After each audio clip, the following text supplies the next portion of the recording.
Today, I'm going to read the Buddha's 4 New Year's resolutions, which is also an article if you want to refer to it on Elephant Journal. And it's all about how to actually have a happy new year. I think Facebook folks, you can see Redford, or everything's backward over there, napping.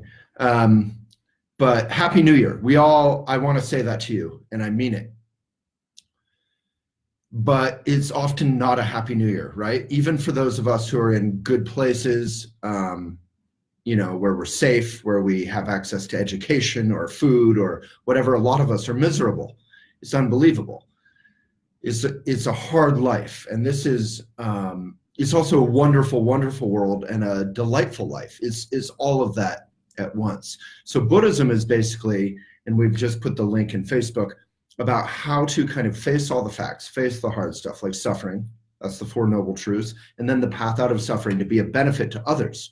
So I didn't want to just wish you a happy new year, because we got climate change. We got nationalism all over the world. We have folks being miserable. We have wildfires savaging California, Australia. We have some issues. So it's kind of a year where we need to, with joy, like the happy warrior, with joy, we can actually live more responsibly, more urgently, not in the sense of being speedy, but in the sense of when you are super excited to get into bed at night because you've had a long day, you feel urgently happy to get into bed. That can be our approach to life. It's kind of amazing and ordinary. So I want to talk about a truly happy new year because it's January 1st.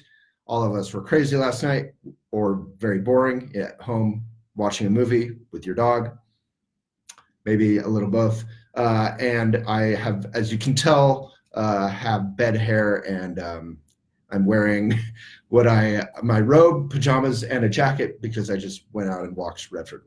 But I wanted to do this even before putting on my makeup and getting my coffee, because there's this little gap, sort of like Samuel L. Jackson said in Pulp Fiction. On the first, it's this little gap where we can contemplate our lives, and last night, and we can make a little bit of a change. If we keep doing exactly what we're doing for the rest of this year that we've done for the last 20 years or 40 years, we're going to be in trouble. And the good news is we can solve all of our problems for the most part. Obviously, not everything's going to be perfect or the same as it was or anything, but we can work with even our greatest challenges with joy. So I'm going to read this, the Buddha's 4 New Year's resolutions, if I can find it. I guess I'll just talk about it for a second, since I think I need to call it back up. But the beginning of the resolutions is, they're obviously not the Buddha's 4 New Year's resolutions. They're the 4 immeasurables. There's something that we can practice every single day as if we had a fresh start, which we really do have every day, but we particularly have today. So most resolutions are predicated on wanting to change and make something better, right? There's a little bit of self-help in there, a little bit of self-aggression in there. Like, if I could only lose 5 pounds, then I would be happy or attractive.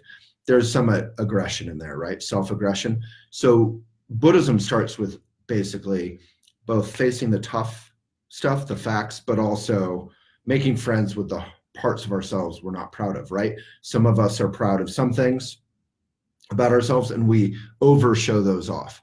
And then we're embarrassed or uncomfortable about other things, and we suppress those or try to hide them, right? We all do that, all of us, every single one of us. So let me read this, but just remember that the resolutions are not based on self-aggression or on trying to get, make yourself better because who you are now is bad. It's actually the opposite. You're trying to face inward and make friends with yourself so that you can be of benefit to the whole world in service. And one of the greatest ways to be happy or happier is to stop obsessing about ourselves and to be of benefit to others. So there's a Buddhist expression that says, if you want to be happy, think first of others. That includes yourself, but first of others. If you want to be miserable, think only of yourself. All right, here are the 4 New Year's resolutions We're actually going to go through the practice and do them together if you stick around. And if you don't have time now, you can click the link on the side and do it at any time. And please, as Christina, Shushant, Consuelo, Carla, so many of you are doing Happy New Year, Waylon, Redford, I mean it. So many of you are sending wishes. Send them, everyone, write your Happy New Year, as so many of you are doing on Instagram too. Write it to yourself, write it to your loved ones, write it to even your enemies. We have, as Abraham Lincoln said, I defeat my enemy when I make him my friend. So this is a fresh start. It's a little portal, a little gateway where we can actually change some things. So all of us have a tough time in life, but we also have things like my dog that you cherish and you adore and you love. So it's a wonderful world, but we have to honor that fully, right? Anyway, I think I've said enough there. All right. So in this article, I write that motivation does not come from willpower. Willpower breaks. It's sort of based on that self-aggression. It falters in the warm trance of the present moment. Maybe I'll just eat that entire cake. We've all done it. Motivation comes from empathy, from taking space, from not being on our phone or TV all the time, from appreciation and from the feeling that we can be of benefit. Motivation comes from gap. It comes from giving your brain, your heart, your life an opportunity to expand and relax and open up. And that's where insight flashes like a lightning. Okay. So that could be your only New Year's resolution. This is in the intro. Meditate for a few minutes each day. Begin with a bow and dedicate your day to be of benefit. Then good posture, place attention on breath in and out. The eyes are open, especially in the morning, as we don't want to separate ourselves from our lives. Closed eye meditations are fine, but that's not what we're doing here. We're doing shamatha, which is the Tibetan Buddhist practice, but there's nothing inherently Tibetan about it. It's a fundamental practice that has been practiced throughout Buddhism and now in the West. And then we end with a contemplation. There's more in here. I'll let you read it. The article, it's called The Buddha's 4 New Year's Resolutions, and it's on Elephant Journal. What is one thing I feel compassion for or about, and what is one thing I'm grateful for?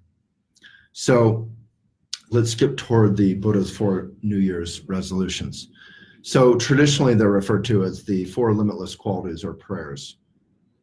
Society says we're not good enough, rich enough, thin enough. We also say that about ourselves. We all love to blame media or society, but as we can see with social media, we're doing it to ourselves.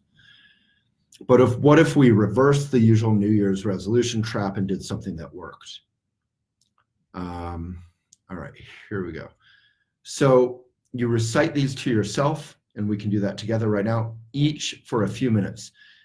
You can do this if you're having a hard time, a good time, if you're hungover, if you're bored, if you're defeated, if you're speedy. It's very quick. Then discuss with a friend or friends or colleagues if you've done this contemplation in a group setting. First, recite to yourself, may I enjoy happiness and the root of happiness. And you can pause and just feel that, think about it. The words are not magic. You have to think about it. You have to feel it. Then recite, may my loved one, could be your mom or dad, anyone, enjoy happiness and the root of happiness. So that's very easy to wish love to someone you love. Then recite, may my best friends, can be many names, you can list some names, enjoy happiness and the root of happiness. Then recite, may those you feel indifferent toward, it could be your barista, it could be your, just people around town who you kind of maybe ignore or don't pay attention to enough. My baristas are like my favorite people in my day usually, but it can be whoever you kind of, you're not attached to them one way or the other. May those you feel indifferent toward enjoy happiness and the root of happiness. So it gets progressively a little harder. You have to really just feel it, and it's a transformative practice in that way. Then recite, may my enemy, and you can put their name in, enjoy happiness and the root of happiness. Because ultimately, again, Abraham Lincoln, I defeat my enemy when I make them my friend, or at least when I when they are completely happy and content and they wake up and they relax, they're no longer going to be an awful force in your life, right? Then recite, may all sentient beings, good, bad, happy, sad, enjoy happiness and the root of happiness. That all sounds nice, right? So those are the 4 immeasurables. So you can do that every morning when you wake up. But just you wait. This is hard stuff. Reciting these 4 contemplations is like exercising a new muscle, usually. Wishing ourselves happiness, some of us have a hard time with that. We don't deserve it. We aren't worthy. We shouldn't go first. We should hide our light under a bushel. That one's easy for me. It helps me refine and define what I mean by happiness and the root of happiness. For happiness is something in the West, at least, that's sold to us, et cetera, et cetera. You can read the article. So I just basically go through commentary, and this was from a Buddhist teacher at a New Year's retreat on each one. And then it goes into some other wonderful stuff from Pema Chodron, and then there's a video. So there's a lot in there. But I just wanted to touch on that, and I send my love to all of you. My aspiration for New Year's, please share your aspiration for New Year's in the comments.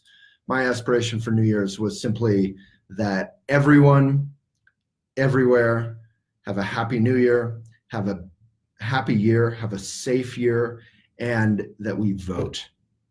And I'm not saying how we vote, even though I obviously have strong opinions. I like democracy, not nationalism, things like that. But the more we participate and care about voting as a culture, and every culture, the more people will start, like with sports, people know statistics, people know who won what someone's mom situation was, what blah, blah, blah. People know everything about sports. They know the history of the uniforms. They know everything, right? So if we could become like that about politics, not out of hating one another, but just about caring about fundamental values of the American dream, as we may forget. It's famous around the world, but it's not about greed. It's about opportunity. And that is about being a merit-based culture, which is kind of the opposite of this extreme rich and extreme poor with a degrading middle class. So we have to vote in 2020. It's going to be, climate change, equality, none of it matters, or none of it's possible to deal with it unless we can vote for some healthy change. And if you disagree with me, or if you agree, you can write on Elephant Journal, elephantjournal.com/post. We do a very good job. Our editors devote their hearts to cultivating meaningful, kind, but frank dialogue, not the kind of degraded dialogue you can see a lot in other social media. Elephant community is pretty awesome. It doesn't mean that folks are perfect, but it means that we have basic kindness and honesty, and we make sure that happens. So I'm seeing so many sweet comments. Yes, as Rhonda says, may all beings be happy and free of suffering. All right, it's hard to see all the comments on Facebook and Instagram, but there's so many. Please put your aspiration in, wish one another Happy New Year. And without further ado, I'm gonna go shower, grab Redford, go get coffee with a dear friend who's in town for the holidays, and then work. All right, thank you, and jolly good luck out there in 2020. Pretty cool.